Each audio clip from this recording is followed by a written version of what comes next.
أعوذ بالله السميع العليم من الشيطان اللعين الرجيم. بسم الله الرحمن الرحيم. الحمد لله رب العالمين، والعاقبة للمتقين، والجنة للمتقين، والنار للعاصين. ثم الصلاة والسلام على أشرف المرسلين وخاتم النبيين، سيد الأولين والآخرين، خير المبشرين والمنذرين، سيدنا ونبينا وشفينا بالقاسم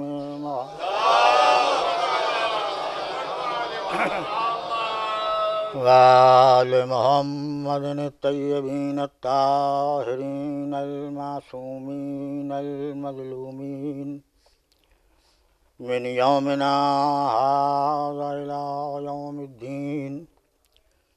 أما بعد، فقد قال الله سبحانه تبارك وتعالى في كتابه المبين، وهو أصدق الصادقين: وما محمد إلا رسول قد خلت من قبله الرسل، أفإن مات أو قتل انقلبتم إلى أعقابهم، ومن ينقلب على عقبيه فلن يضر الله شيئا. صلوات محمد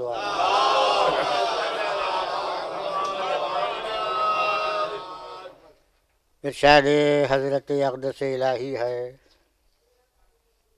کہ وما محمد الا رسول،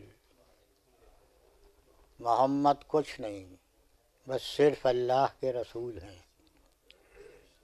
قد خلت من قبلہ الرسل، ان سے پہلے بہت سے مرسلین گزر چکے. افإن مات او قتل، اگر محمد مر جائیں یا قتل کر دیے جائیں، انقلبتم علی اعقابکم، تو کیا تم پچھلے پاؤں پلٹ جاؤ گے. ومن ینقلب علی عقبیہ، اور جو پچھلے پاؤں پلٹ گیا، فلن یضر اللہ شیئا، وہ اللہ کو کوئی نقصان نہیں پہنچا سکتا. بڑی دیر سے آپ نظم سماعت فرما رہے ہیں، اور ظاہر ہے کہ نظم کے بعد نثر میں وہ کیف باقی نہیں رہتا کہ جو نظم کا مد مقابل ہو سکے. لیکن اسے کیا کیا جائے کہ جب نظم اپنی معراج پر پہنچ جاتی ہے تو مشیت قرآن بھیج دیتی ہے.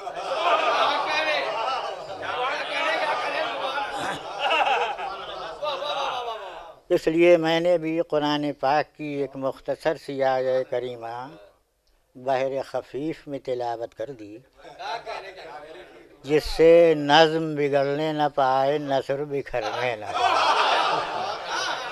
صلوات بھیجیں محمد و آل محمد.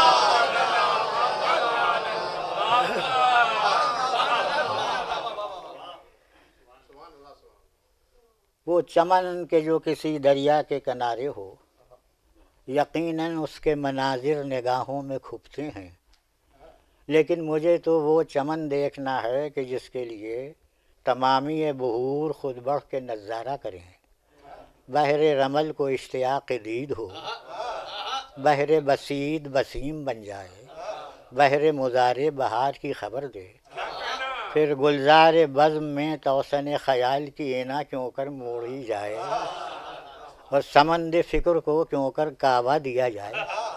اگر کوئی شہسوار سخن ہو تو بازی لے جانا آسان ہے، وہ اس قابل ہے کہ شبدیز سخن کو جولاں کرے، تخیل کی پٹری جمائے، اور سبک روی سے گلستان کی سیر یوں کر جائے کہ نہ سبزے کی بساط کو خبر ہو، نہ دامن گل پر شکن آئے. صلوات بھیجیں محمد و آل محمد. جب کبھی زمین پیاسی ہوتی ہے تو آسمان رحمت پر ابر کرم آتا ہے اور جھوم جھوم کے برستا ہے، اور جب کبھی باد خزاں کے تند و تیز جھونکے درختوں کو بے برگ و بار بنا دیتے ہیں تو باد بہاری کو خلط وجود بخشا جاتا ہے، جس سے ان کے نخل تمنا میں وہ گل کھلتے ہیں کہ وہ پھولے نہیں سماتے۔ اسی طرح عالم انسانی جب کبھی اخلاقی تباہیوں میں مبتلا ہوتا ہے تو غیرت حق کو حرکت ہوتی ہے، اور آفتاب نبوت و رسالت کی ضیابار شعائیں عالم کے ذرے ذرے کو جگمگا دیتی ہیں، جس سے سعادت و شقاوت کی راہیں ممتاز ہو جاتی ہیں، تاکہ انسان وہ راہ اختیار کرے جو اللہ کو پسند ہے اور جس پر انسانیت کا دار و مدار ہے۔ جس طرح سے ماہتاب اسی روشنی سے دنیا کو منور کرتا ہے جو اس نے آفتاب سے حاصل کی ہے، اسی طرح انبیاء بھی انہی علوم سے دنیا کو مستفید فرماتے ہیں جو انہوں نے درسگاہ ازل سے بلا واسطہ حاصل کیا ہے، اور ان کے علوم جبل احدیت سے چشمے کی طرح پھوٹ پھوٹ کے آبشار بن کے ظرف عصمت میں سماتے ہیں، اور جب وہ اس پانی کو لے جا کے خطا کاروں کے چہروں پر چھڑک دیتے ہیں تو اس سے آبرو مذہب پیدا ہوتی ہے۔ ایک صلوات ہے محمد و آل محمد۔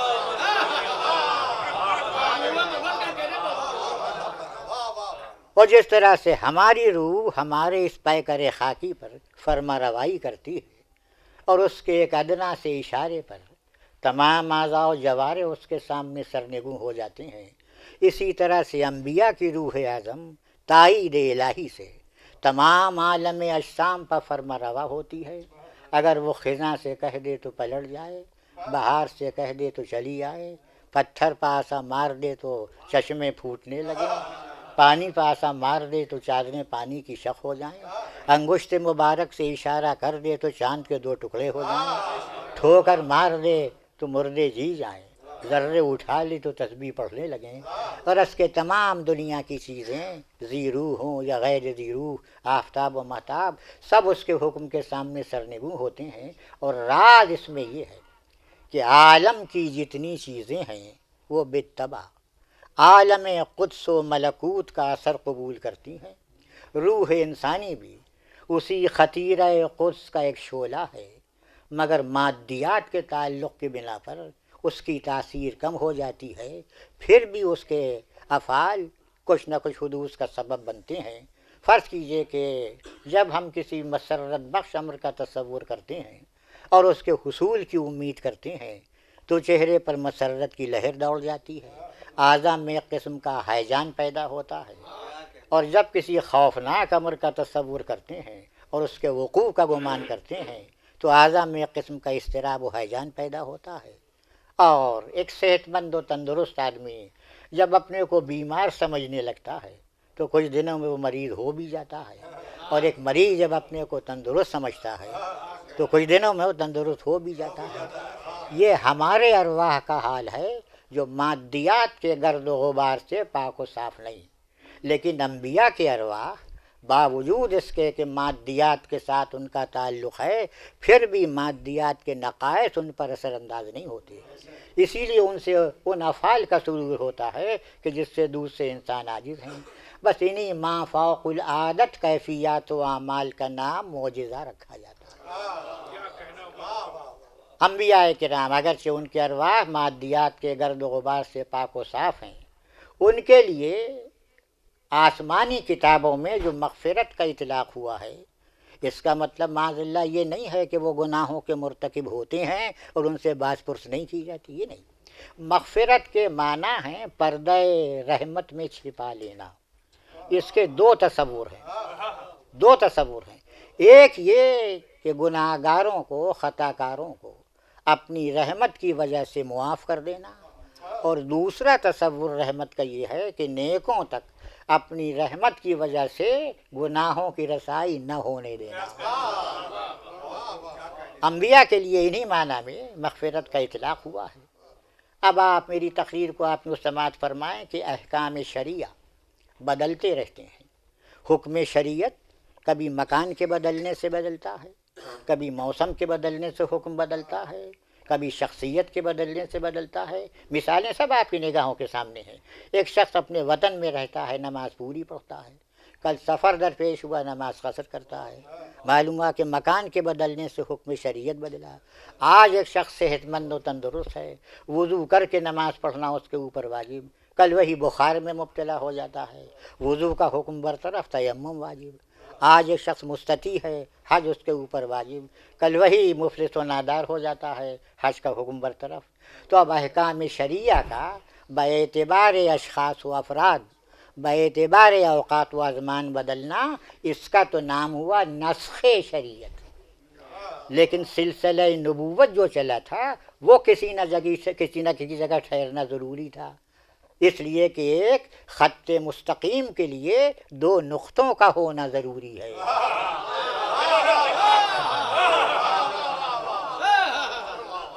تو اب یہ خط مستقیم کہیں جا کے ختم تو ہونا چاہیے۔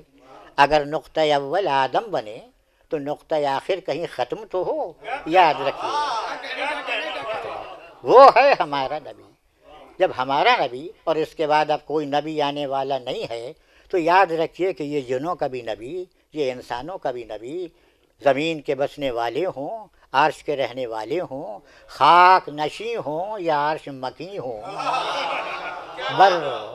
بر و بحر ہو، شجر و حجر ہو، غنچہ و گل ہو، شعلہ و شبنم ہو، یہ سب عالم اور میرا نبی سرور عالم۔ ایک صلوات بھیجیں محمد علیہ۔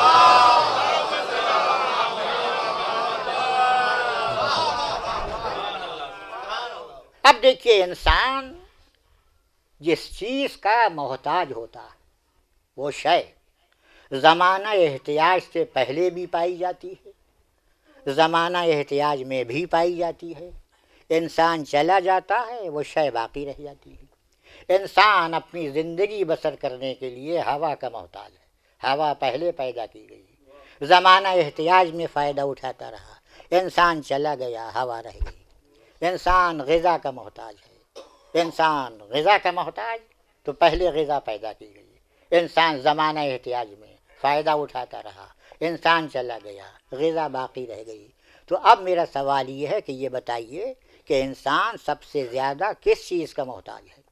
تو یاد رکھیے کہ سب سے زیادہ ہدایت کا محتاج ہے، ہدایت کا محتاج۔ اب اس کلیے کی بنا پر ہادی کو پہلے ہونا چاہیے، مگر یہاں فلسفہ بدل گیا، یہاں ابلیس پہلے ہے آدم بعد۔ مگر یاد رکھیے فلسفہ بدلا نہیں، لن تجد لسنت اللہ تبدیلا، اللہ کا قانون کبھی بدلتا نہیں ہے۔ اس کا مطلب یہ ہے کہ کیا آپ کے گوش مبارک میں ایک رہبر اعظم کی آواز یہ نہیں آئی کہ کنت نبیا وآدم بین الماء والطین، میں تو اس وقت بھی نبی تھا۔ ایک صلوات بھیجیں محمد علیہ۔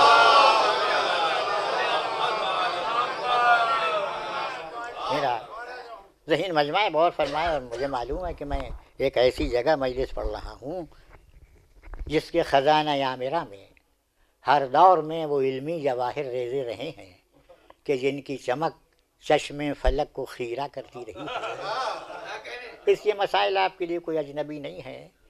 عالم لاہوت کا چلا ہوا مسافر جب اس مادی عالم میں آتا ہے تو بظاہر اس میں نہ عقل ہوتی ہے، نہ شعور، نہ فہم ہوتا ہے، نہ ادراک، نہ ہوش ہوتا ہے، نہ خرد، نہ نظر کسی چیز پر ٹھہر سکتی ہے، نہ سامعہ کسی آواز کو سن سکتا ہے، نہ اسے بولنے کا ڈھنگ آتا ہے، نہ بدیہیات سامنے ہوتے ہیں، نہ نظریات پیش نظر ہوتے ہیں، نہ وہ کم جانتا ہے، نہ وہ کیف جانتا ہے، نہ وہ شریعت جانتا ہے، نہ وہ طریقت جانتا ہے، کچھ نہیں۔ جب مبدأ فیاض کی بارگاہ سے ابر کرم برستا ہوا اٹھتا ہے تو جس نے چلو لگا دیا آبرو رہ گئی، جس نے ظرف بڑھا دیا چھلکنے لگا۔ اب رفتہ رفتہ عقل بھی آتی ہے، شعور بھی پیدا ہوتا ہے، تو ایک نظر وہ عالم کی چیزوں کو دیکھتا ہے، بیاض ہستی کی سطروں کا مطالعہ کرتا ہے، کتاب امکانی کا ہر حرف اس کی نگاہوں میں رہتا ہے، دیوان عالم کا مطلع و مقطع وہ پڑھنا شروع کرتا ہے۔ وہ دیکھتا ہے کہ اس کے زیر قدم زمین کا فرش ہے، وہ دیکھتا ہے کہ بالائے سر فلک کا شامیانہ ہے جس کی وسعت اس کے حدود خیال سے بالاتر ہے۔ وہ بہتا ہوا دریا بھی دیکھتا ہے تو بڑھتے ہوئے قدم رک جاتے ہیں۔ عبد و معبود میں دل ہی دل میں مکالمہ ہوتا ہے کہ میرے معبود یہ کیسی تیری مخلوق ہے جس کے جود و عطا فیض و بخشش کی سبیلیں دنیا میں عام ہیں، جس کی فیاضیوں کا یہ عالم کہ خود پیاسوں کو صحرا بصحرا ڈھونڈتا ہوا، جنگلوں جنگلوں تلاش کرتا ہوا، کوہستانوں میں آوازیں دیتا ہوا چلا جا رہا ہے۔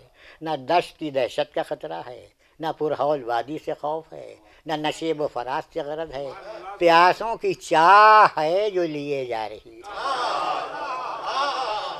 اس جستجو میں وہ پہاڑوں سے سر بھی ٹکراتا ہے، کوہ کنی بھی کرتا ہے، مختلف جنگلوں کی خاک بھی چھانتا ہے۔ بہزار جستجو جب کوئی تشنہ کام ملتا ہے تو حباب ساغر لے کے بڑھتے ہیں۔ جب کوئی مسافر آ جاتا ہے تو چادر آب بستر لگا دیتی ہے۔ جب کوئی نادار آ جاتا ہے تو صدف اپنی جھولیوں میں گوہر لے کے بڑھتے ہیں۔ زمین والوں کا ذکر نہیں، فلک کی کائنات بھی مستفیض ہوتی ہے۔ ماہتاب طلوع کرتا ہے، اپنے کلف کو دھوتا ہے۔ لیلائے شب آتی ہے، اپنی آنکھوں کا کاجل چھڑاتی ہے۔ صبح طالع ہوتی ہے، چہرے کا گرد و غبار دھوتی ہے۔ آفتاب نکلتا ہے تو دن بھر دھوپ اپنا بستر لگا کے تپے محرقہ کا علاج کرتی ہے۔ ایک صلوات بھیجیں محمد و آل محمد۔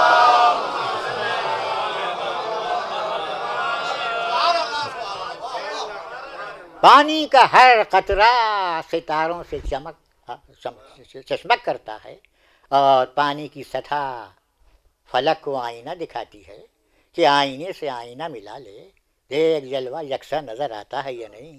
وہاں مریخ تخت نشین، یہاں پانی غضب سے چین بجبیں، وہاں کہکشاں نے زلفیں کھولیں، یہاں موجوں نے گیسو سنوارے، وہاں بروج فلک میں ستاروں نے منزل بنائی، یہاں صدف کی مسجدوں میں گوہر اعتکاف میں بیٹھے۔ ایک صلوات بھیجیں محمد و آل محمد۔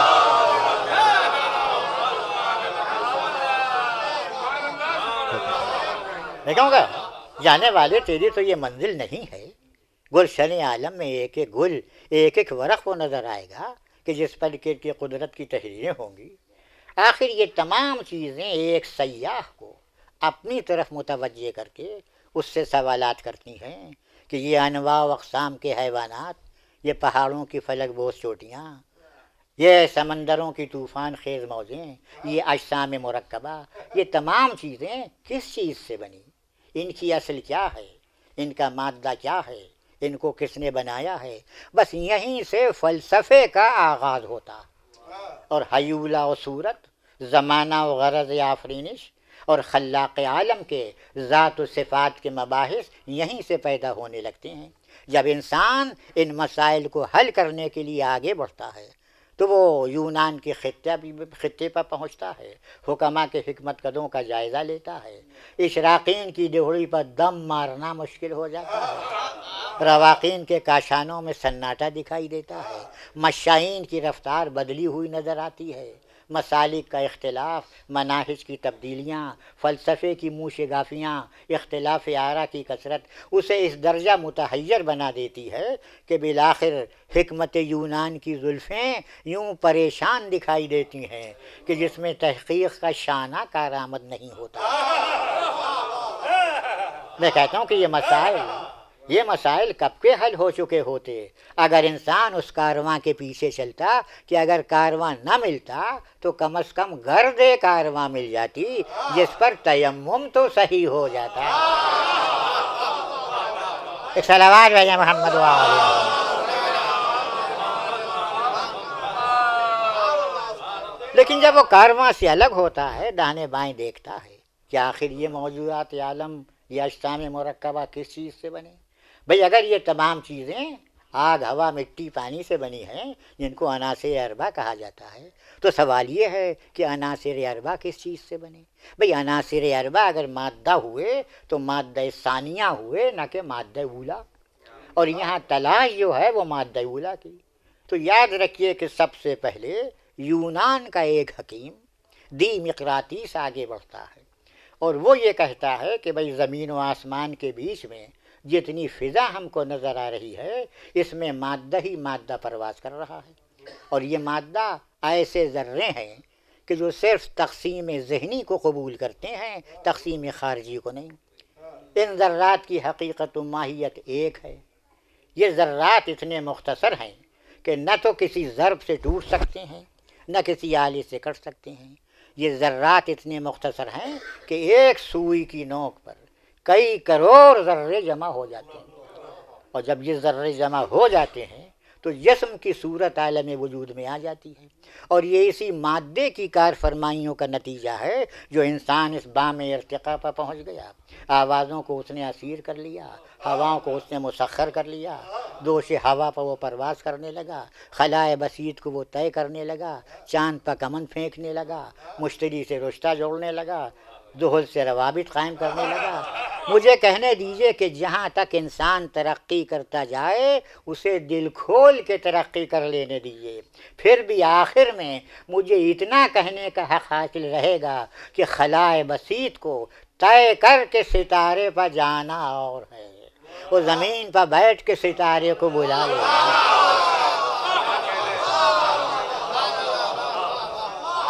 ایک صلوات بھیجیں محمد و آل محمد.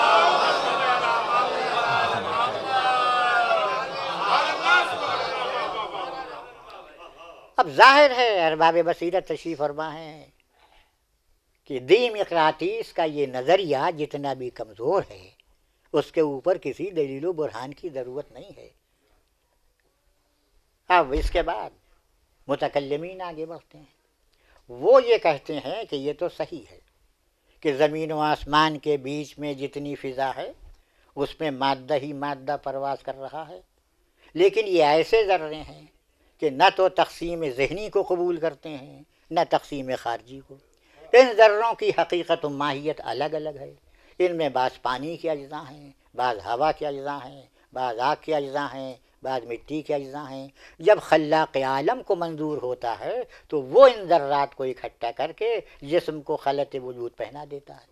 تو اب آپ غور فرمائیں کہ دیمقراطیس اور متکلمین کے نظریات میں خود کتنا اختلاف ہے. دیمقراطیس سے تو مجھے اتنا پوچھنا ہے کہ یہ بتا دو کہ اگر مادہ ہی خالق ہے، مادہ ہی مؤثر ہے، مادے ہی نے تمام عالم کو پیدا کیا ہے، تو یہ بتا دو کہ مادے میں یہ شعور کس نے پیدا کیا کہ آنکھ کو آنکھ کی جگہ رکھے، آنکھ کو آنکھ کی جگہ رکھے، ہاتھ کو ہاتھ کی جگہ رکھے، پیر کو پیر کی جگہ رکھے. اس کا مطلب یہ کہ مادہ خالق نہیں ہے بلکہ ما وراء المادہ بھی کوئی طاقت ہے. ایک صلوات بھیجیں محمد و آل محمد. اب دونوں کے نظریات میں اختلاف آپ کو معلوم ہے کہ دیمقراطیس مادے کو مؤثر مان رہا ہے، متکلمین متاثر مان رہے ہیں.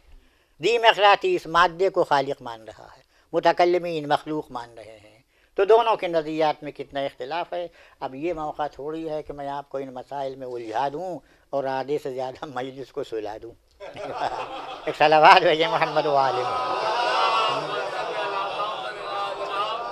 بات آ گئی تھی اس لیے میں نے اتنا بھی اشارہ کر دیا کہ آیا کوئی ذرہ ایسا ممکن ہے بھی یا نہیں کہ جو تقسیم ذہنی اور عقلی کو قبول نہ کرتا ہو. اور جب وہ تقسیم ذہنی و عقلی کو قبول نہیں کرتا تو ایسے اجزاء سے جسم کی تشکیل کیوں کر ممکن ہے؟ اگر مادے میں حس ہے نہیں تو حس کی قوت دی کس نے؟ اگر مادہ ایک ہی قسم کا ہے تو اختلاف اثرات و نتائج کیوں کر ہوا؟ اگر مادہ مختلف قسم کا ہے تو ایک سے زائد قدیم کیوں کر ہوئے؟ سارے مباحث اپنے اپنے مقام پر تصفیہ طلب ہیں. آخر میں ایک مقولہ ارسطو کا اور سن لیجیے. اس کا کہنا یہ ہے کہ مادہ اولا ایک جوہر بسیط ہے کہ جو خود تو جسم نہیں ہے مگر جسم کی صورت قبول کرنے کی اس میں صلاحیت ہے. جیسے دانہ خود تو درخت نہیں ہے مگر درخت کی صورت قبول کرنے کی صلاحیت ہے. ایک دانہ زمین میں ڈالا، کچھ عرصے کے بعد روح نباتی نے پانی سے چھیڑ کی، شاخوں نے اپنے دست و بازو اتنے پھیلائے کہ پورا قافلہ اس کے سائے میں پناہ لینے لگا. کم از کم یہ منظر دیکھنے کے بعد میرا تعجب ختم ہو جاتا ہے کہ جب اتنا بڑا شجر ایک تخم میں چھپ سکتا ہے تو کیا سارا قرآن نقطے میں نہیں سمجھ سکتا؟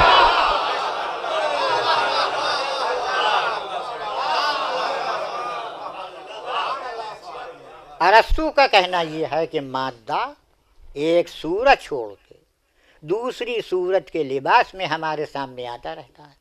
وہ کہتا ہے کہ فرض کرو کہ اگر پانی ہوا ہو جائے تو سوائے اس کی اور کیا کہا جا سکتا ہے کہ پہلے پانی کی شکل تھی اور اب اس کی جگہ ہوا کی شکل آ گئی، لیکن وہ چیز کہ جس میں پہلے پانی کی شکل تھی اور بعد میں ہوا کی شکل آئی وہ اپنے مقام پر باقی ہے، بس جو باقی ہے اس کا نام ہے مادہ اور حیولہ، وہ جو بدل رہی ہے اس کا نام ہے صورت۔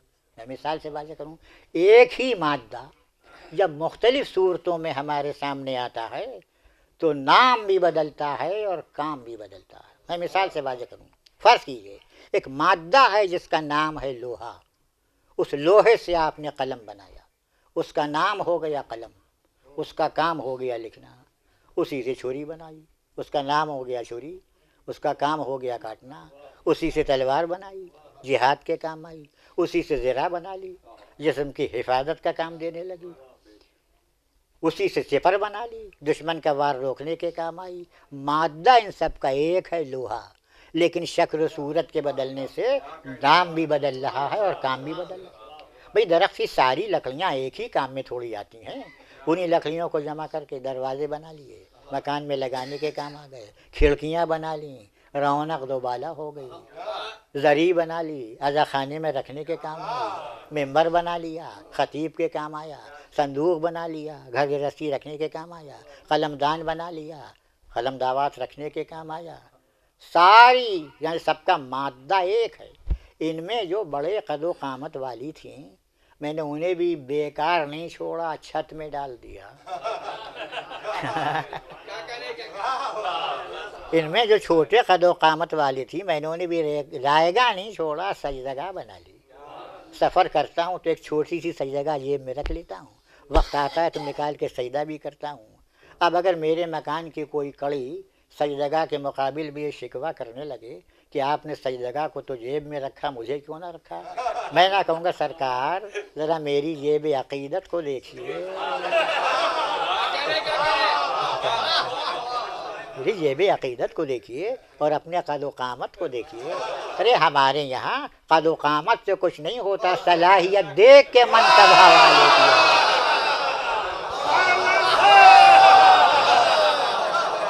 صلوات علی محمد و آل محمد۔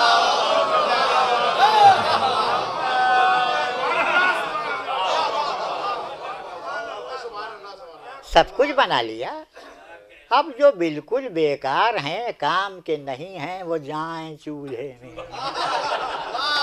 ایک صلوات علی محمد و آل محمد۔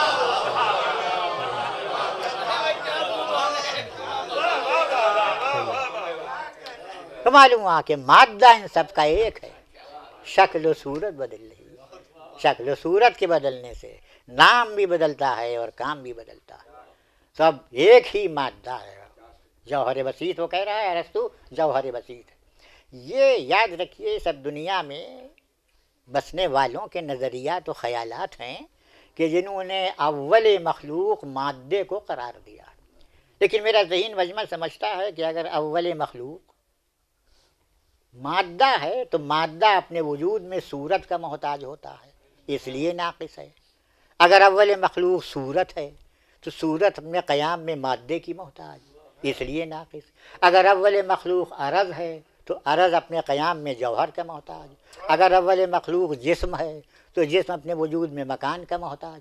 تو اب ماننا پڑے گا کہ سب سے پہلی مخلوق وہ ہونا چاہیے کہ جو کمال ہی کمال ہو، اس میں کسی قسم کا نقص نہ ہو، اس لیے کہ نقص مصنوع نقص صانع کا پتہ بتاتا ہے کہ اگر بنانے والے میں یہ کمی نہ ہوتی تو اس کی بنائی ہوئی چیز میں یہ نقص نہ پایا جاتا۔ میں کہوں گا فلسفے والو اگر بولنا نہ آئے تو اپنی زبانوں کو بند رکھو، یہ تمہاری ہنگامہ آرائیوں کا نتیجہ ہے جو افلاک چکر میں ہیں، ستارے آنکھیں پھاڑ پھاڑ کے دیکھ رہے ہیں، چاند کا چہرہ اترا ہوا ہے، ہواؤں کے دم گھٹ رہے ہیں، سمندروں میں طوفان برپا ہے، زمین خاک اڑا رہی ہے۔ اگر تمہیں بولنا نہ آئے تو اپنی زبانوں کو بند رکھو، جسے تم مادہ اولا اور جوہر بسیط سے تعبیر کر رہے ہو، اسی کو میرے نبی کی حدیث نور محمدی بتا رہی ہے۔ ایک صلوات بھیجیں محمد وآلہ۔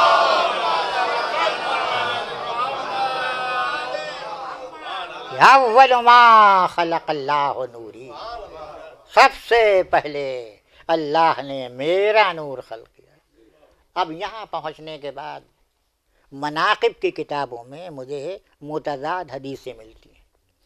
کئی پیغمبر نے فرمایا کہ سب سے پہلے اللہ نے لوح کو پیدا کیا، کہیں فرمایا سب سے پہلے قلم پیدا ہوا، کہیں فرماتے ہیں سب سے پہلے عرش پیدا ہوا، کہیں فرمایا سب سے پہلے پانی پیدا ہوا، کہیں فرمایا سب سے پہلے نور خلق ہوا، کہیں اپنی طرف نسبت دی کہ سب سے پہلے میرا نور خلق ہوا۔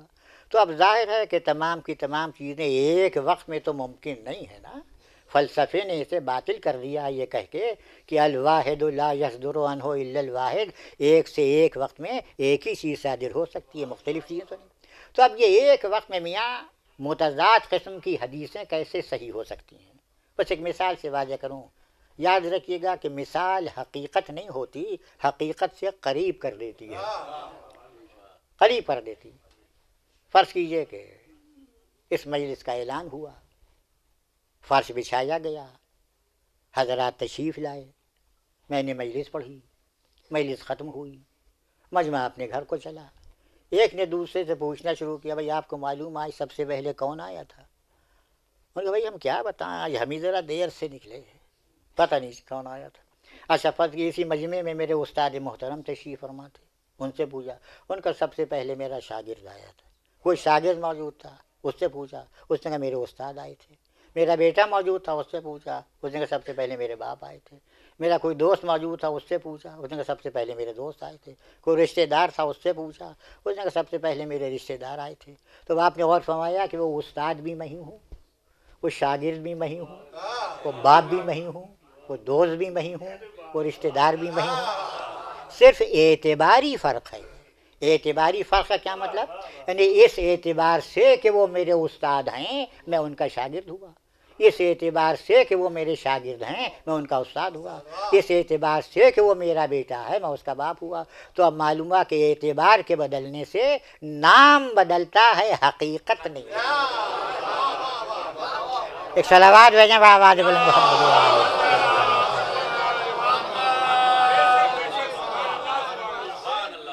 تو اب یوں سمجھیے کہ جو اعتبارات بدلتے گئے وہ پیغمبر اسما بدلتے گئے۔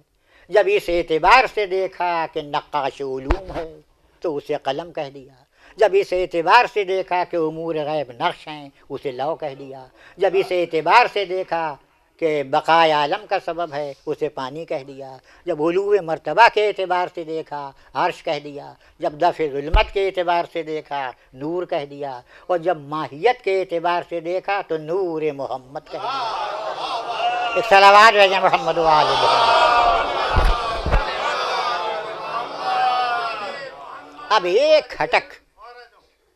کھٹک جو عام طور پر ذہن محسوس کرتا ہے میں اسے دور کرتا چلوں کہ فرما رہے ہیں اول ما خلق اللہ نوری، سب سے پہلے اللہ نے میرا نور خلق کیا۔ ٹھیک، خلق ہوئے سب میں پہلے اور ظاہر ہوئے سب میں آخر۔ جب 1,80,000 یا 1,24,000 آ گئے تو آخر میں آپ بھیجے جاتے ہیں۔ بات کیا ہے؟ بات کچھ ہے، صاف سی بات ہے۔ قاعدہ یہ ہے کہ ہمیشہ تمہید و مقدمات ہوتے ہیں پہلے اور نتیجہ آتا ہے آخر میں۔ اس مجلس کا اعلان ہوا تھا کب؟ میں مجلس پڑھ رہا ہوں، اب مجھ سے وعدہ لیا گیا تھا کب؟ میں حاضر ہوا ہوں، اب یہ فرش بچھایا گیا تھا کب؟ اس کا فائدہ پہنچ رہا ہے، اب یہ روشنی ہوئی تھی کب؟ اس سے فائدہ پہنچ رہا ہے اب۔ تو اب اگر مجلس ہو جاتی پہلے اور مجھ سے وعدہ لیا جاتا 1 ہفتے بعد میں، جب نتیجہ یہ ہوتا کہ مقصود حاصل نہ ہوتا۔ تو یاد رکھیے کہ ہمارا نبی ہے مقصود کل۔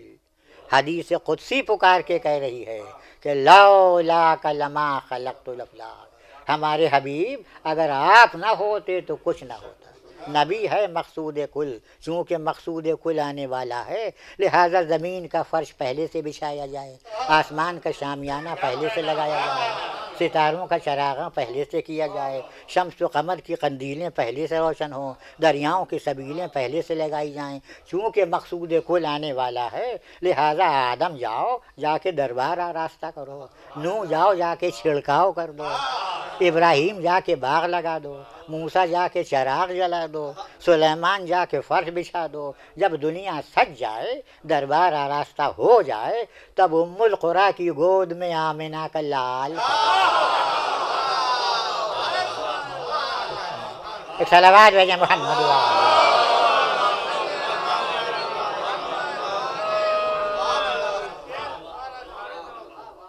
اب خالق نے یہ نور بھیجا تو خود ہی اس کا محافظ بھی بنا، خود ہی محافظ بھی بنا۔ یہ پیغمبر کے ساتھ مخصوص نہیں، اعلان ہو رہا ہے کہ الذین آتیناہم الکتاب والحکم والنبوۃ، جن کو ہم نے کتاب دی ہے، حکمت دی ہے، نبوت دی ہے، فَإِنْ یکفر بہا ہؤلاء، تمام دنیا اگر ان انبیاء کی نبوت کا انکار کر دے تو کر دے، ہمیں کوئی پرواہ نہیں۔ اور فرمائیے گا فقد وکلنا بہا قوما، ہم نے اپنے انبیاء کی حفاظت کے لیے ایک قوم کو مقرر کر رکھا ہے۔ وہ قوم کیسی ہے؟ لیسو بہا کافرین، وہاں تشریف فرما ہے لیسو بہا کافرین، لیسو جمع مذکر کا صیغہ ماضی مطلق، اس کا صحیح ترجمہ یہ ہوا کہ وہ قوم ایسے لوگ ہیں جو ماضی میں بھی کبھی کافر نہیں تھے۔ ایک صلوات بھیجیں محمد صلی اللہ علیہ وسلم، ماضی میں بھی کبھی کافر نہیں تھے۔ چلیے ایک کلیہ معلوم ہو گیا کہ نبی کی حفاظت وہی کرے گا جو ماضی میں بھی کبھی کافر نہ رہا۔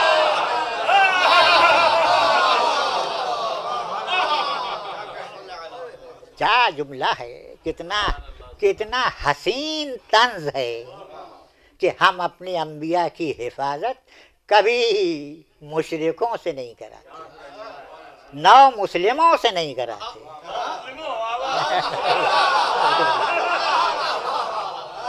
انبیاء کی حفاظت وہی کرے گا جو کبھی ماضی میں بھی صنم پرست نہ رہا۔ اب دیکھیے قوم کا اطلاق،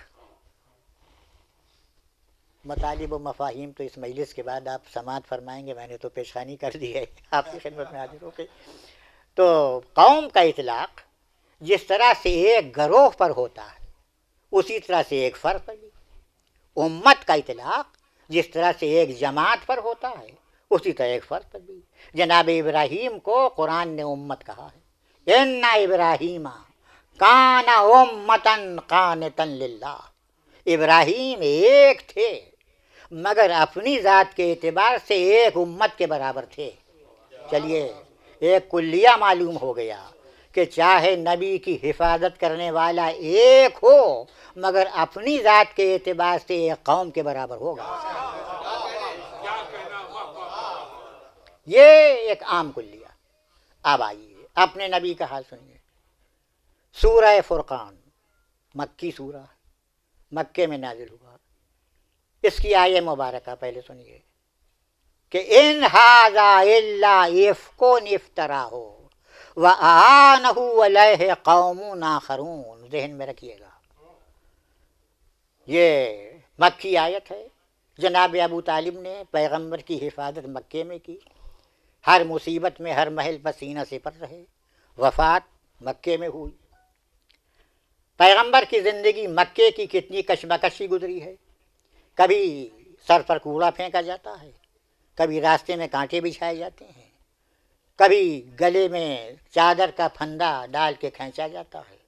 پیغمبر کعبے کے سامنے نماز پڑھ رہے ہیں، اونٹ کے پیٹ کی آلائش لا کے آپ کی پشت پر رکھ دی گئی، اس کی غلاظت آپ کے چہرے پہ مل دی گئی۔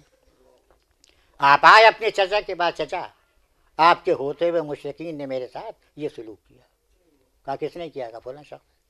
بھائیوں کو حکم دیا کہ ابائیں اوڑھو، کاندھے پر تلواریں رکھو، خود بھی ابا اوڑھی، کاندھے پر تلوار رکھی، بھائیوں کو لے کے چلے۔ وہ مجمع جو کعبے کے قریب اکٹھا تھا اس نے بھاگنا چاہا، ڈانٹ کے کہا کہ اگر اس میں سے کوئی بھی بھاگا تو سر کاٹ کے زمین پر ڈال دوں گا۔ اب کسی میں ہمت نہیں تھی جو قدم آگے بڑھاتا۔ پہنچ گئے، کعبے کے قریب پہنچ گئے، کہا کس نے یہ سلوک کیا تمہارے ساتھ؟ کہا فلاں شخص۔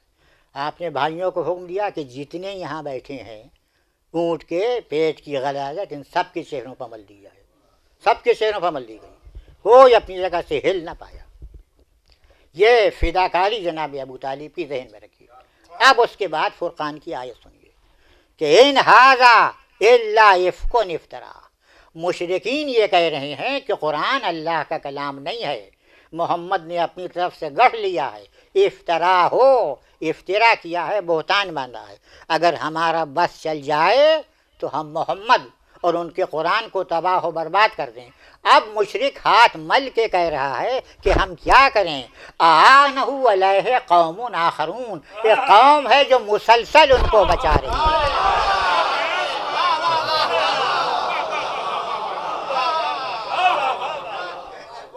مسلسل بچا، یہ قوم اس کا کام ہے دین کی حفاظت کرنا۔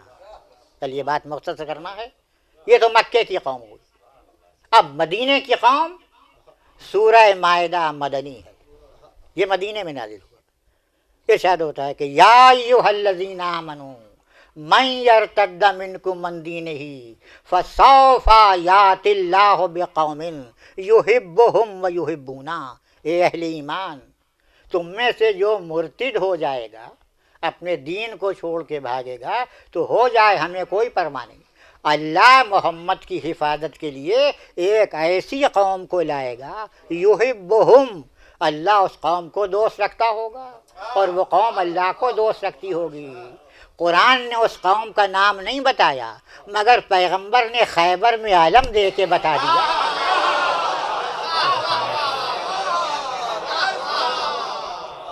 کہ علم اس کو دوں گا جو خدا اور رسول کو دوست رکھتا ہے۔ صلوات آباد بلند محمد۔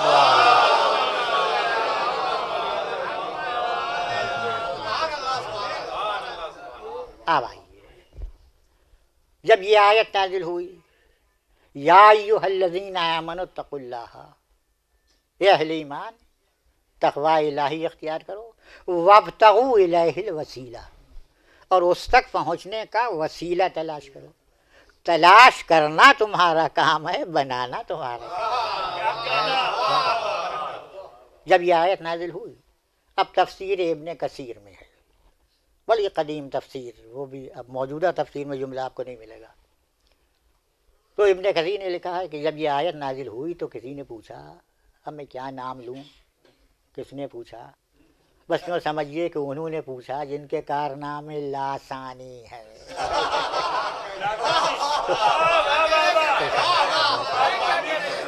صلوات بھیجیں محمد وآلہ۔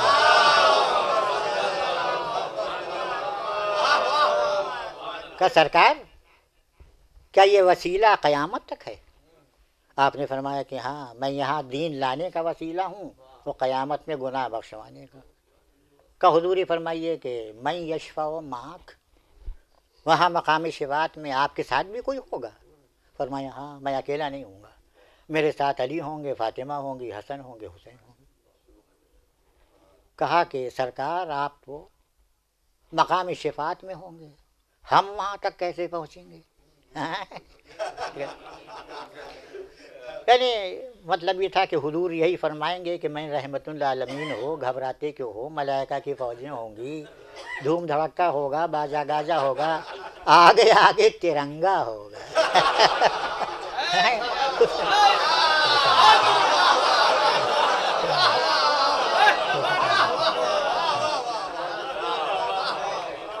پیغمبر نے سب کی تمناؤں پر پانی پھیر دیا یہ جملہ کہہ کے کہ المرء مع من احبہ، ہر شخص اپنے محبوب کے ساتھ ہوگا۔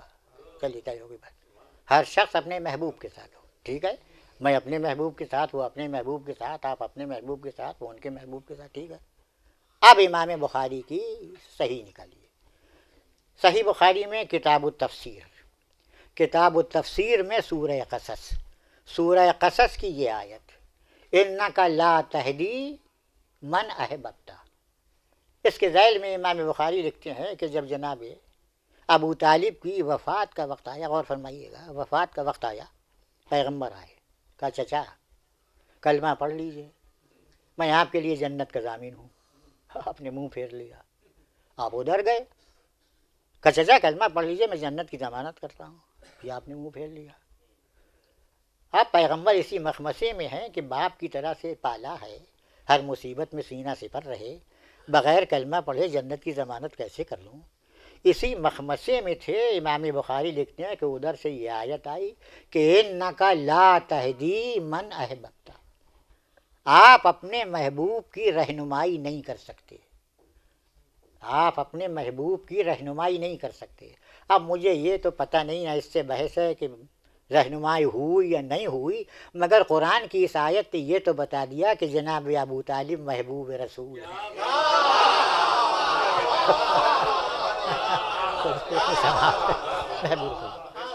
اب یاد رکھیے کہ جہاں ابو طالب ہوں گے وہاں رسول اکرم ہوں گے۔ ایک صلوات و آواز بلند محمد۔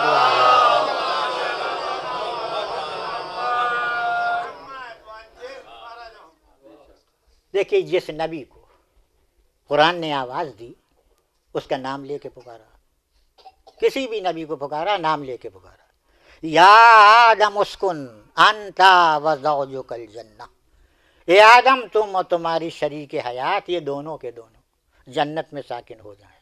یا نوح بسلام منا، اے نوح سلامتی کے ساتھ سفینے سے اترو۔ یا ابراہیم قد صدقت الرؤیا، اے ابراہیم تم نے اپنا خواب سچ کر کے دکھا دیا۔ یا داؤد انا جعلناک خلیفۃ فی الارض، اے داؤد ہم نے تم کو زمین پر خلیفہ بنایا۔ یا موسیٰ انی انا اللہ، اے موسیٰ میں ہی تو اللہ ہوں۔ یا عیسیٰ انی متوفیک و رافعک الیہ، ان انبیاء کو پکارا تو نام لے کے۔ اچھا ہمارے نبی کو جب بھی پکارا کبھی نام نہیں لیا، ہمیشہ لقب کے ساتھ پکارا۔ یاسین، اے سید و سردار۔ طٰہٰ، مفسرین لکھتے ہیں کہ تا کے معنی ہے یا طاہراً من الذنوب، اے گناہوں سے پاک۔ ہا کے معنی ہے یا ہادیاً الی علام الغیوب، اے علام الغیوب کی طرف رہنمائی کرنے والے۔ عہدہ منصبی کے لحاظ سے پکارا تو یا ایھا الرسول بلغ، یا ایھا النبی انا ارسلناک، یا ایھا المزمل، اے کملی اوڑھنے والے، یا ایھا المدثر، اے چادر اوڑھنے والے۔ خالق کی نظر جس طرح سے ذات گرامی پر ہے اسی طرح سے اس لباس پر ہے۔ خالق کی نظر میں جتنا ذات گرامی محبوب ہے اتنا ہی وہ لباس بھی محبوب ہے کہ جس کا تعلق جسم اقدس سے عارضی ہے۔ عارضی لباس خالق کی نگاہوں میں اتنا محبوب، اب سوچئے کہ وہ آغوش کتنی محبوب ہوگی۔ صلوات بھیجیں محمد و آل محمد، کتنی محبوب ہوگی جس کی گود میں، جس آغوش میں پیغمبر نے پائی ہو۔ بس اس سلسلے میں آخری بات اور، سورہ انعام کی 146ویں آیت، پیغمبر نے فرمایا کہ دیکھو یہ چیزیں میرے اوپر حرام کی گئی ہیں، مردار، خون، سور کا گوشت، وہ جانور جس پر خدا کے علاوہ دوسرے کا نام لیا گیا ہو، ذبح کیا گیا ہو۔ ٹھیک، زید ابن حسام آپ کے صحابی، انہوں نے دعوت کی پیغمبر کی، پیغمبر اپنے اصحاب کو لے کے ان کے یہاں پہنچے، آپ کے سامنے دمبے کی بھنی ہوئی ران لا کے رکھی گئی۔ پیغمبر نے زید سے پوچھا کہ اس کو کس نے ذبح کیا جانور کو؟ کہا فلاں شخص نے۔ فرمایا وہ تو مشرک ہے، مشرک کا ذبیحہ جو ہے اس کا گوشت نجس، تمام مسلمانوں پر اس کا کھانا حرام، اور میں تو رسول ہوں، میرے اوپر بدرجہ اولا حرام۔ یعنی مشرک کے ذبیحے کا ایک لقمہ بھی پیغمبر پر حرام۔ اب غور فرمائیے گا کہ پیغمبر نے 50 و 55 برس ابو طالب کے گھر میں کھانا کھایا، ایک صلوات بھیجے محمد وآلہ.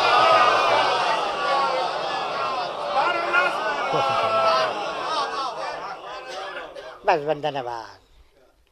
اب آخر میں کہنا یہ ہے کہ جب پیغمبر دنیا میں آئے تو خانہ کعبہ سے ایک آواز آئی کہ جاکم النذیر، تمہاری طرف وہ ڈرانے والا آیا، ماہ عز الابد والرمح الاکبر، جس کے ساتھ عزت ابد بھی ہے اور رمح اکبر بھی ہے. عرب میں قاعدہ تھا کہ جب شجاع کی شجاعت حد سے بڑھ جاتی تھی تو اس کو بجائے شجاع کے شجاعت کہنے لگتے تھے. مددگار کی مدد جب حد سے بڑھ جاتی تھی تو بجائے معین کے عون کہنے لگتے تھے. پیش نظر ہے نا آپ کے کہ تجد ہو عونن لک فی النوائے، معین نہیں کہا، عون کہا. تو اگر پیغمبر کے ساتھ رمح اکبر کوئی بن سکتا ہے تو وہی جس نے ہر میدان میں اپنے قدم جما کے بتا دیے ہوں کہ بنیان مرصوص اسے کہتے ہیں، جس نے بدر میں 4 چاند لگا دیے ہوں، جس نے احد کی لڑائی یکتائی میں فتح کی ہو، جس نے خندق میں آگ لگا دی ہو، جس نے خیبر میں فتح کی خبر سنائی ہو، جس نے جمل میں جمال دکھایا ہو، جس نے صفین میں صفیں الٹی ہوں، جس نے نہروان میں خون کی نہریں بہائی ہوں، وہ ہے رمح اکبر. اب رہ گئی عزت ابد. عزت ابد کیا ہے؟ تو بس یاد رکھیے کہ عزت ابد پیغمبر کے ساتھ وہی چیز ہو سکتی ہے جس کی پیغمبر تعظیم کے لیے خود کھڑا ہوتا ہے، جس کو دیکھ کے استقبال کے لیے کھڑا ہو جاتا ہو. صحیح ترمذی کی روایت ہے کہ اذا دخلت فاطمہ، جب بھی فاطمہ بزم رسالت میں آتی تھی، فقام الیہا، پیغمبر تعظیم کے لیے کھڑے ہو جاتے تھے، ورحبہا، مرحبا فرماتے تھے، وقبلہا بین عینیہا وشفتیہا، دونوں آنکھوں کے درمیان بوسہ دیتے تھے، واجلسہا فی مکانہ، اور اپنی جگہ پر بٹھاتے تھے. ہر لفظ شہزادی کی جلالت کو نمایاں کرتی ہے. لیکن یہ کیا کم ہے کہ جب تک سیدہ بیٹھی ہیں پیغمبر اپنی جگہ پر بیٹھیں گے نہیں، بیٹھیں گے نہیں. میں پوچھتا ہوں کہ یہ تعظیم بحیثیت بیٹی کی تھی؟ اگر یہ تعظیم بحیثیت بیٹی کی ہوتی تو ہر باپ اپنی بیٹی کی تعظیم کے لیے اٹھتا. ماننا پڑے گا کہ یہ تعظیم بحیثیت منصب فاطمہ ہو رہی ہے. یہی فاطمہ جب باپ کا صحرا سر سے اٹھتا، باپ کا سایہ سر سے اٹھتا ہے، فرماتی ہیں صبت علیہ مصائب لا والنہار، اے بابا آپ کی وفات کے بعد میرے اوپر وہ مصیبتیں گزری کہ اگر دنوں پر پڑتی تو وہ بھی تاریخ رات میں تبدیل ہو جائے. ایکم اللہ. شہزادی کس سے کہے؟ جب شہزادی کا عقد ہوا ہے پیغمبر آئے، شہزادی کا ہاتھ امیر المومنین کے ہاتھ میں دیا، مڑ کے فرماتے ہیں نعم البال، تم کو شوہر مبارک. امیر المومنین سے فرماتے ہیں نعم الزوج، تم کو زوجہ مبارک. اس کے بعد ایک جملہ فرماتے ہیں بیٹی دیکھو میرا ابن ام نادار ہے، کوئی فرمائش نہ کرنا، کوئی فرمائش نہ کرنا. ساری زندگی رفاقت میں گزر گئی. جب آخر وقت آیا شہزادی نے امیر المومنین کو بلایا، بلا کے کہتی ہیں ابو الحسن اتنا زمانہ آپ کی رفاقت میں گزرا، آج تک میں نے کوئی فرمائش نہیں کی، آج ایک تمنا ہے. کہاں علی کی بیٹی بتاؤ؟ فرماتی ہیں ابو الحسن وہ مجھے کرتا دکھا دیجیے جس میں آپ نے بابا کو غسل دیا تھا. مولا وہ پیراہن لائے، شہزادی نے اپنے چہرے پر ڈالا، اتنا روئیں کہ روتے روتے غش آ گیا. عزادارو اس میں تو کوئی تیر کا نشان نہ تھا، کوئی تلوار کا نشان نہ تھا، لیکن باپ سے بچھڑی بیٹی کے لیے باپ کا غم تازہ ہو گیا.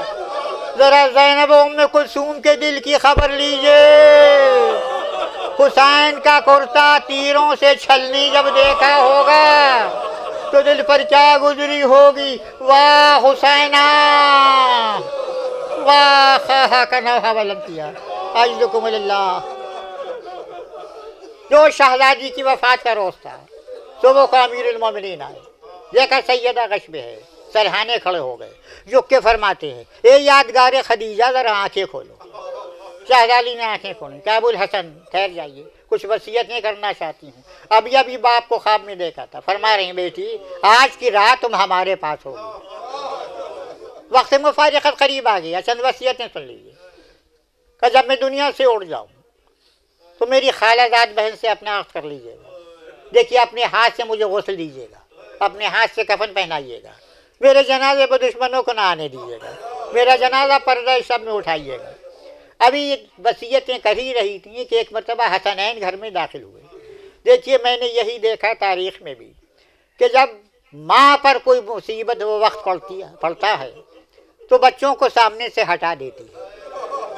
میں نے دیکھا کہ جب اولاد پر کوئی وقت پڑتا ہے تو ماں خیمے کے دروازے پر آ جاتی ہے. امیر المومنین نے کہا بیٹا جاؤ اور جا کے ماں کی صحت کے لیے نانا کے روضے پر دعا کرو. بس یہ فقرہ سنیے, نانا کے روضے پر دعا کرو. حسنین روضے کی طرف بڑھے, بہت جلدی واپس بھی آ گئے. فرمانے لگے بیٹا کیا تم گئے نہیں؟ بس کیا بابا ہم لوگ گئے. جب روضے کی طرف بڑھے تو آدم کی آواز آئی کہ محمد کے نواسے آ رہے ہیں. اے بابا ابراہیم کی آواز آئی کہ علی کے نور نظر آ رہے ہیں. بابا اسماعیل کی آواز آئی کہ سیدہ کے یتیم آ رہے ہیں. اے بابا اب ہماری ماں کا سایہ ہمارے سر سے اٹھنے والا ہے. اجرکم اللہ. وہ وقت آیا, مولا نے وصیتوں کی تکمیل کی, اپنے ہاتھ سے غسل دینا شروع کیا. جب کفن کے بند باندھنے لگی تو آواز دی زینب آؤ ماں سے رخصت ہو لو, ام کلثوم آؤ ماں سے رخصت ہو لو, حسن آؤ ماں کو ودا کر لو, حسین آؤ. ایک ایک بچے کو بلایا. زینب بھی رخصت ہوئی, ماں کو ودا کیا. ام کلثوم نے بھی رخصت کیا. امام حسن بھی آئے, لیکن امام حسین چند قدم کے فاصلے پر کھڑے ہو گئے. عرض کرتے ہیں معذور گرامی جب آپ خود مجھے بلائیے گا تب میں آؤں گا. ایک مرتبہ بندے کفن ٹوٹے, شہزادی نے دونوں ہاتھ پھیلا دیے, آئے حسین آ میرے سینے سے لگ جا. حسین ماں کے سینے سے لپٹ گئے. آواز آئی ابو الحسن جلدی حسین کو الگ کرو, ملائکہ میں تہلکہ پڑا جاتا. مولا آگے بڑے, حسین کو ماں کی لاش سے الگ کیا. میں کہوں گا مولا یہ آپ کا گھر ہے, یہ کربلا نہیں ہے کہ جہاں سکینہ باپ کی لاش سے لپٹی بیٹھ کر رہی ہیں. اے بابا آپ نے جو گوشوارے پہنائے تھے وہ شمر تماچے مار کے اتار رہا ہے.